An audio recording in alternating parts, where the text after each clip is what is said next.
اسی طرح حد سے نکل جانے والوں کو ان کے اعمال آراستہ کر کے دکھائے گئے ہیں، اور تم سے پہلے ہم کئی امتوں کو جب انہوں نے ظلم کیا ہلاک کر چکی ہیں، اور ان کے پاس پیغمبر کھلی نشانیاں لے کر آئے، مگر وہ ایسے نہ تھے کہ ایمان لاتے۔ ہم گناہگاروں کو اسی طرح بدلہ دیا کرتے ہیں۔ پھر ہم نے ان کے بعد تم لوگوں کو ملک میں خلیفہ بنایا تاکہ دیکھیں کہ تم کیسے کام کرتے ہو، اور جب ان کو ہماری آیتیں پڑھ کر سنائی جاتی ہیں تو جن لوگوں کو ہم سے ملنے کی امید نہیں وہ کہتے ہیں کہ یا تو اس کے سوا کوئی اور قرآن بنا لاؤ یا اس کو بدل دو۔ کہہ دو کہ مجھ کو اختیار نہیں ہے کہ اسے اپنی طرف سے بدل دوں، میں تو اسی حکم کا تابع ہوں جو میری طرف آتا ہے۔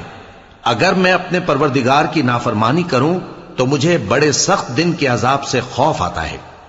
یہ بھی کہہ دو کہ اگر اللہ چاہتا تو نہ میں ہی یہ کتاب تم کو پڑھ کر سناتا اور نہ وہی تمہیں اس سے واقف کرتا، پس میں اس سے پہلے تم میں ایک عمر رہا ہوں اور کبھی ایک جملہ بھی اس طرح کا نہیں کہا، بھلا تم سمجھتے نہیں؟ تو اس سے بڑھ کر ظالم کون ہوگا جو اللہ پر جھوٹ باندھے یا اس کی آیتوں کو جھٹلائے؟ بے شک گنہگار فلاح نہیں پائیں گے۔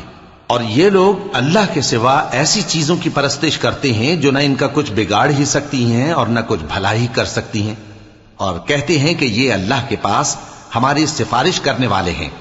کہہ دو کیا تم اللہ کو ایسی چیز بتاتے ہو جس کا وجود اسے نہ آسمانوں میں معلوم ہوتا ہے اور نہ زمین میں؟ وہ پاک ہے اور اس کی شان ان کے شرک کرنے سے بہت بلند ہے۔ اور سب لوگ پہلے ایک ہی امت یعنی ایک ہی ملت پر تھے، پھر جدا جدا ہو گئے۔ اور اگر ایک بات جو تمہارے پروردگار کی طرف سے پہلے ہی طے نہ ہو چکی ہوتی تو جن باتوں میں وہ اختلاف کرتے ہیں ان میں فیصلہ کر دیا جاتا۔ اور کہتے ہیں کہ اس پر اس کے پروردگار کی طرف سے کوئی نشانی کیوں نازل نہیں ہوئی؟